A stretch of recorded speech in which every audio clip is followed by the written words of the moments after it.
ইন্টারে থাকার সময় রবি ঠাকুরের অপরিচিত গল্পে একটা খুব দারুণ সুন্দর লাইন ছিল, পড়েছিলাম, এই জীবনটা না দৈর্ঘ্যের হিসাবে বড় আর না গুণের হিসাবে। সত্যিই তাই, জীবনটাকে যদি আমরা হিসাব নিকাশ করে একদম সমীকরণটা মিলিয়ে ফেলতে পারতাম, তাহলে এই জীবনে হয়তো আর এত কষ্টই করতে হতো না। তাই জন্যই তো দেখুন, সারা রাত ধরে চিন্তা করলাম ক্যাম্পাস যাব কিনা।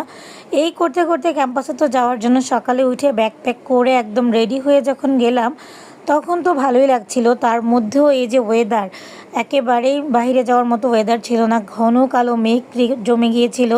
সব কিছু মিলিয়ে বের হলাম সাহস নিয়ে। তারপরে এখানে চার রাস্তার মোড়ে এসে প্রায় ৪৫ মিনিট ধরে দাঁড়িয়েছিলাম একটা বাস পাওয়ার জন্য। যাই হোক, বাসটা পেলাম রাইট টাইমে, ৩.৫ ঘন্টা পরে পৌঁছালাম ক্যাম্পাসে। সেখানে যেই কাজের জন্য গেলাম সেটাই হলো না, তাই আবার ৫০ মিনিট একটু স্টাডি করলাম। স্টাডি করে আবারও তো ৩ ঘন্টার একটা জার্নি করে বাসায় আসলাম। সো এটাই হলো জীবনের অলিখিত সমীকরণ।